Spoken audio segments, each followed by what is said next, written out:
आप क्यों खुद पे विश्वास करते हैं? क्या आप खुद नहीं जानते हैं कि आप कौन हैं? युद्ध तो हर रोज आपके ही अंदर हो रहा है और आपको पता ही नहीं होता है।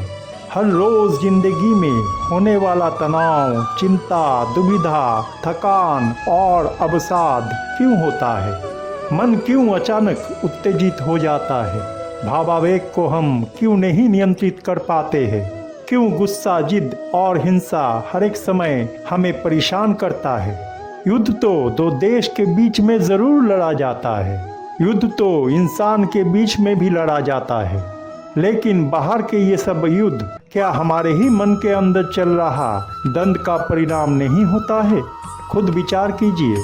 असली युद्ध हमारे मन के अंदर हमेशा ही होता है और ये युद्ध बाहर के युद्ध से कई गुना कठिन होता है।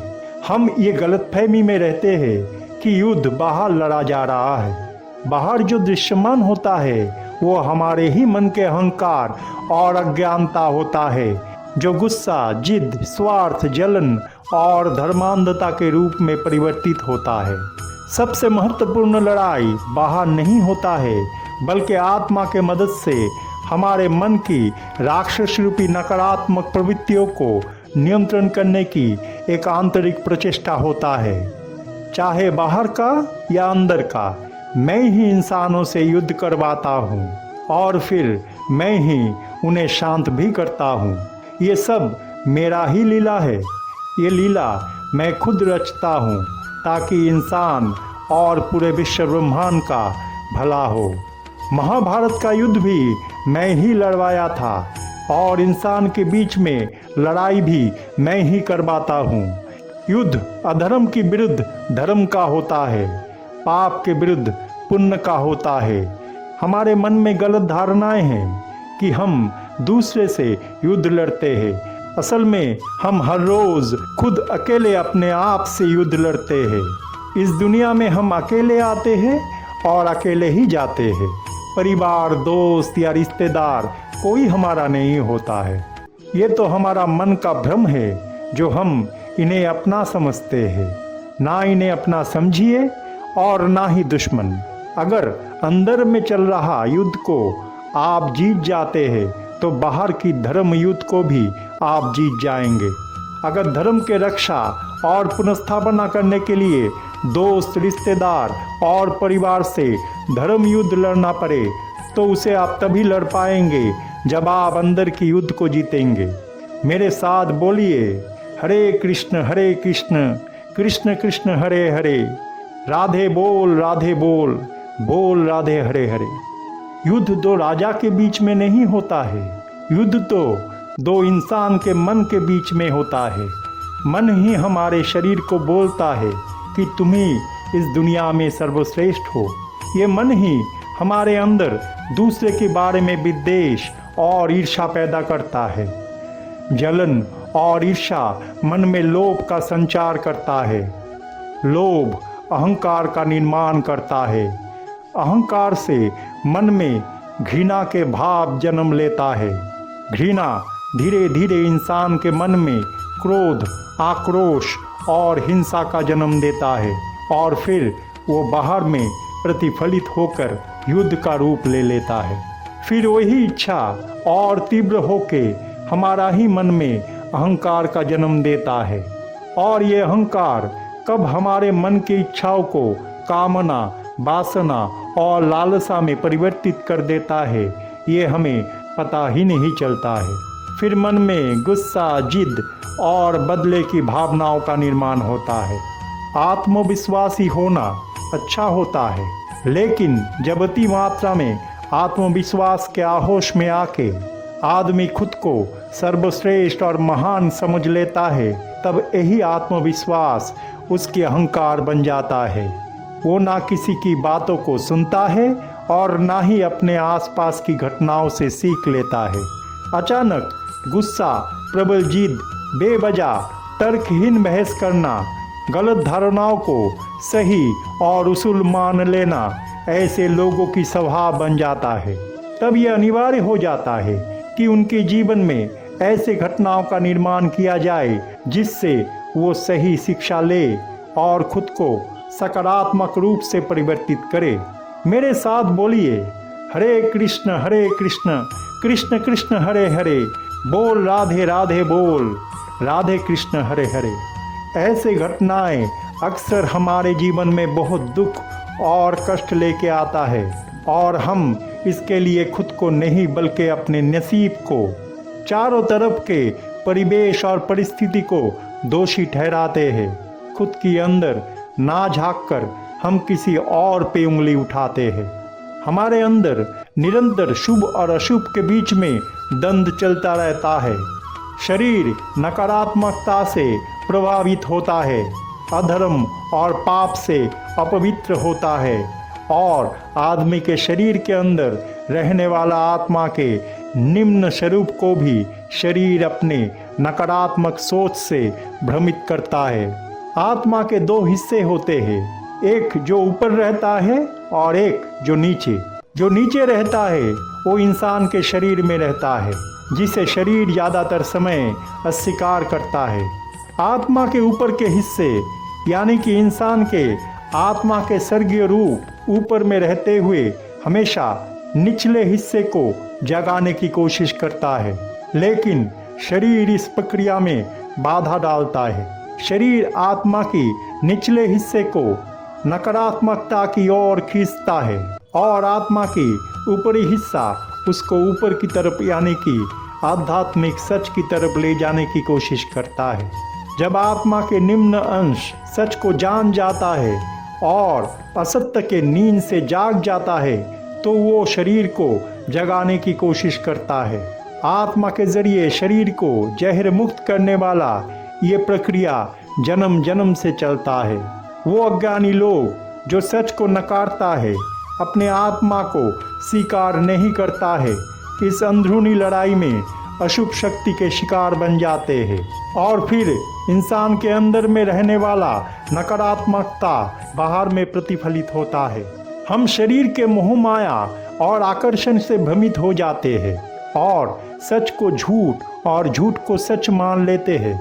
हमारे ही मन में बसा दानव बाहर की मोह माया से निरंतर हमें प्रलोभन दिखाते रहते हैं। हमारे पांचों इंद्रियों के माध्यम से जो इन्फॉर्मेशन हमारे अंदर आता है उसे मन भ्रमित कर देता है, क्योंकि हम हमारे बुद्धि और विवेक को सही ढंग से चालनी की तरह इस्तेमाल नहीं करते हैं। हमारे मन में बसा गुस्सा और जिद अहंकार का निर्माण करता है और वो अहंकार जलन पैदा करता है। हमारे शरीर खुद को सर्वश्रेष्ठ मान लेता है। मैं की भावना मन में स्वार्थ का जन्म देता है और ये सब नकारात्मकता जब हमारे मन में हावी हो जाता है तो हम खुद को नियंत्रित नहीं कर पाते हैं। तब हमारा ही छोटा सा एक भूल चिंगारी बन जाता है, हमारे मतिभ्रम हो जाते हैं। हम युद्ध को बाहर में दो आदमी या दो देशों के बीच में लड़ाई के हिसाब से देखते आए हैं। आदमी से ही तो देश बनता है। हम अपने मन की दंड को समझ नहीं पाते हैं, इसलिए ज़्यादातर समय हम सही सिद्धांत नहीं ले पाते हैं, क्योंकि हमारा ही मन में बैठा दानव दुविधा पैदा करता है।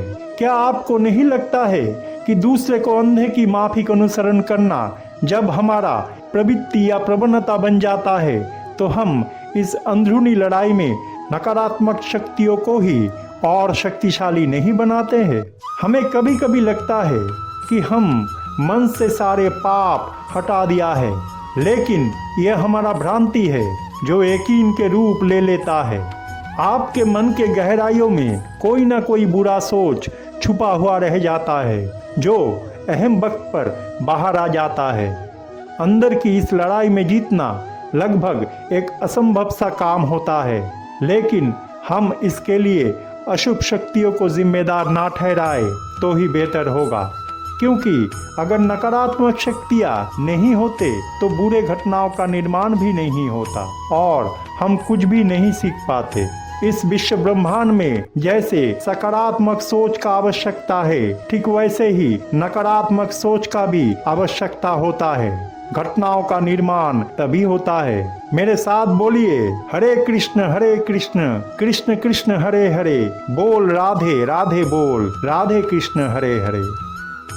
हमारे मन के अंदर से बुरे शक्तियाँ कभी भी गायब नहीं होता है। हमें बस युद्ध लड़ते जाना है ताकि ये शक्तियाँ बैलेंस हो पाए। मन को हम जितना नियंत्रित कर सकते हैं उतना ही इस अंदरूनी लड़ाई में हम विजय प्राप्त कर सकते हैं। ये दुनिया एक कारखाना है जिसमें हर समय इंसान के मन का धुलाई होता है। मन में रहने वाला अशुभ शक्तियों को परास्त करके इंसान के अंदर शुभ और अशुभ शक्तियों में समन्वय लाने का एक प्रक्रिया हमेशा इस कारखाने में चलता है। हमारे शरीर इस कारखाने का कच्चा माल होता है जिसको विवेक, बुद्धि और चेतना से हर समय शुद्ध बनाने की कोशिश जारी रहता है। इंसान के मन के अंदर छुपा हुआ प्रमुख शत्रु क्षय रिपु होता है।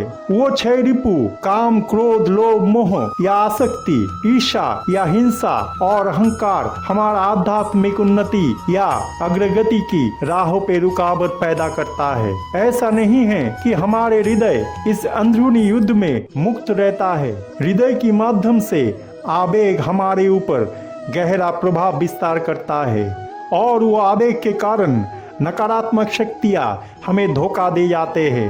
हमारे मन की इच्छा या चाहत और आशा इतना तीव्र हो जाता है कि हम खुद को किसी चिंता से अलग नहीं कर पाते हैं। यही चिंता धीरे धीरे कामना और वासना के रूप ले लेता है। मन हृदय के चपेट में आकर बार बार धोखा खाता है और फिर उसके अंदर गुस्सा और जिद का निर्माण होता है जो आगे जाकर बदले की भावनाओं का जन्म देता है और इस बदले की भावना बाहर में युद्ध के रूप ले लेता है। हमारे अज्ञानी मन फिर ऐसे गलतियां करना शुरू कर देता है जिसके कारण परिस्थिति और बिगड़ जाता है। इंसान के उच्च और निम्न ऊर्जा हमेशा ऊपर नीच होता रहता है। कभी उच्च शक्तियां तालमेल बैठाता है तो कभी निम्न ऊर्जा उसे तहस नहस कर देता है। हमारे मन की कश्मकश हमारे ही मन में दुविधा का निर्माण करता है और दुविधा युक्त मन से कभी भी कोई सिद्धांत नहीं लेना चाहिए। परिस्थिति को समझकर हमें हमारा सिद्धांत लेना चाहिए। लेकिन अक्सर होता यह है कि जो हम सही मानते हैं आगे जाकर वही गलत साबित होता है। असल में ये हमारे मन के ही एक चालाकी होता है, क्योंकि हम गलती नहीं करेंगे तो सीख नहीं पाएंगे। मन की चंचलता हमेशा हमसे गलती करवाता है।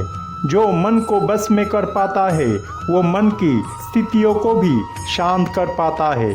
कोई भी घटनाओं के कारण के रूप में हम दूसरे की गलतियों को देखते हैं, लेकिन खुद की दुर्बलता या कमियों को नहीं ढूंढते हैं। घटनाएं दूसरे की गलतियों को उजागर करने के लिए नहीं होता है।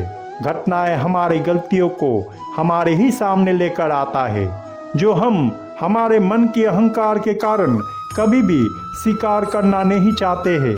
हमारे अंदर रहने वाला दूसरे की प्रति उत्सुकता कब अतिचारी होकर नाजायज हस्तक्षेप बन जाता है वो हमें मालूम ही नहीं चलता है। हम दूसरे के अंदरूनी मामले में बेवजह दखलंदाजी करते हैं, लेकिन वही हस्तक्षेप जब दूसरे की तरफ से हमारे जीवन में आता है तो हम उसे कदापि स्वीकार नहीं करते हैं। दो देश के बीच में मामला भी ऐसा ही होता है। पहले वो दो इंसान के बीच का मामला होता है जिसमें हमेशा समाज और उस समाज में रहने वाला दूसरे इंसान अपना खुद का मामला समझ लेता है। मेरे साथ बोलिए, हरे कृष्ण कृष्ण कृष्ण हरे हरे, बोल राधे राधे बोल, राधे कृष्ण हरे हरे। बाहर में होने वाला युद्ध हमारे मन के अंदर चलने वाला युद्ध का ही परिणाम होता है।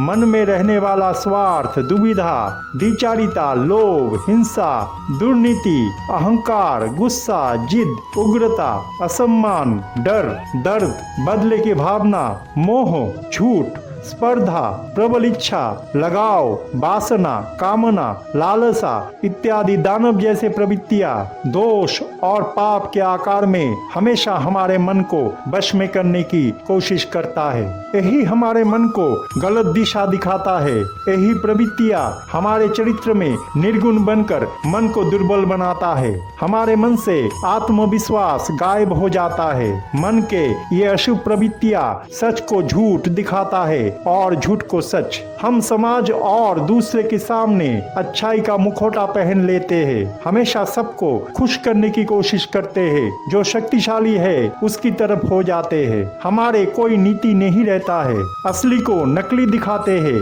और नकली को असली। हमारे मन हमेशा ही छल करता है। ये हमारे बुद्धि का नाश करता है और विवेक को गहरे नींद में सुला देता है, जिससे हमारी चेतना जागृत नहीं हो पाता है। हम इन दानवों से मुक्त नहीं हो पाते हैं।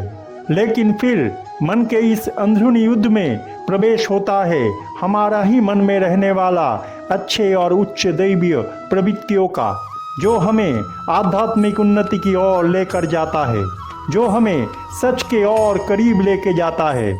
हमारे ही अंदर रहने वाला ये पवित्र शक्तियाँ हमारे बुद्धि और विवेक को जगाता है और मन में चेतना का पूर्ण विकास करता है। ये पवित्र और उच्च दैवीय शक्तियाँ हमारे मन में और चरित्र के अंदर अच्छे मानविक गुण जैसे प्यार, दया, करुणा, निष्ठा, आशावादी होना, भक्ति, आवेग, नीति, साहस, सहानुभूति, कृतज्ञता, श्रद्धा, ईमानदारी, उदारता, विनम्रता, लज्जा या कोमलता, लचीलापन और त्याग की प्रकाश को प्रज्वलित करता है। हमें अज्ञानता के अंधकार में ज्ञान के रोशनी दिखाई देता है। यही दैवीय शक्तियाँ हमें निरपेक्ष और निडर होके अपने कर्म, नीति और जिम्मेदारी के साथ निभाने के लिए प्रेरित करता रहता है। मेरे साथ बोलिए, हरे कृष्ण कृष्ण कृष्ण हरे हरे, बोल राधे राधे बोल, राधे कृष्ण हरे हरे। इंसान के मन में चलने वाला शुभ और अशुभ के इस युद्ध का एक ही उपाय या समाधान है और वो है सच को जानना। जी हाँ, सच्चे ज्ञान प्राप्त कीजिए, विश्वास मत कीजिए, सिर्फ सच को जानिए। अपने बुद्धि और विवेक के जरिए उस सच का सही आंकलन कीजिए, सच को स्वीकार कीजिए। इंसान सच को अपने ही मन के अहंकार के कारण स्वीकार नहीं करता है। उसे हमेशा खुद से ही खुद को खोने की डर लगा रहता है। इंसान को ये डर हमेशा मन में लगा रहता है कि खुद की दुर्बलता और गलती उनको कभी भी स्वीकार ना करना पड़े, क्योंकि उसे जितना दूसरे के सामने हमेशा सम्मान के साथ अच्छा बने रहना पसंद होता है, उतना ही खुद के सामने सच को मान लेना नापसंद होता है। क्योंकि इंसान किसी जन्म में अपने शरीर को ही एकमात्र जानता है और मानता भी है। अगर हम अहंकार को मन से नहीं हटाएंगे तो सच को जान नहीं पाएंगे। विश्वास में दुविधा रहता है, सच को जानने में नहीं। सच मन को निर्मल और पवित्र बनाता है। अज्ञानता की अंधकार को हटा के ज्ञान की रोशनी जलाता है। मन के अहंकार अज्ञानता की अंधकार को और गहरा करता है। इसलिए अहंकार, डर, दुविधा और दर्द को मन से हटाइए और देखिए सच आपके सामने होगा। सच को अपना बनाने के लिए हमको हमारे अच्छा लगने वाला आदतों से बाहर आना ही पड़ेगा। उत्तम होने के लिए जैसे अधम का त्याग करना ही पड़ता है, ठीक वैसे ही सच को पाने के लिए और मन के अंदर चलने वाला युद्ध में शुभ शक्तियों का जीत निश्चित करने के लिए खुद को जानिए, समझिए। और खुद को आप तभी जान पाएंगे जब आप आपके असली परिचय को ढूंढेंगे, अपने ही आत्मा की खोज करेंगे। आत्मा के सच्चे ज्ञान ही आपके मन के अंदर चलने वाला शुभ और अशुभ शक्तियों के युद्ध को बैलेंस करने में मदद करता है। क्योंकि युद्ध असल में शरीर के साथ आपके आत्मा का होता है। द्वंद्व आपके मन के अंदर शुभ और अशुभ के बीच में होता है। आपके आत्मा ही आपका एकमात्र परिचय होता है। यही आत्मा आपके चेतनाओं को ज्ञान के रोशनी से जगाता है, आपको आध्यात्मिक और उच्च दैवीय मार्ग के संधान देता है, आपको आपके ही सच से मिलाता है। मेरे साथ एक बार फिर से बोलिए, हरे कृष्ण कृष्ण कृष्ण हरे हरे, बोल राधे राधे बोल, राधे कृष्ण हरे हरे।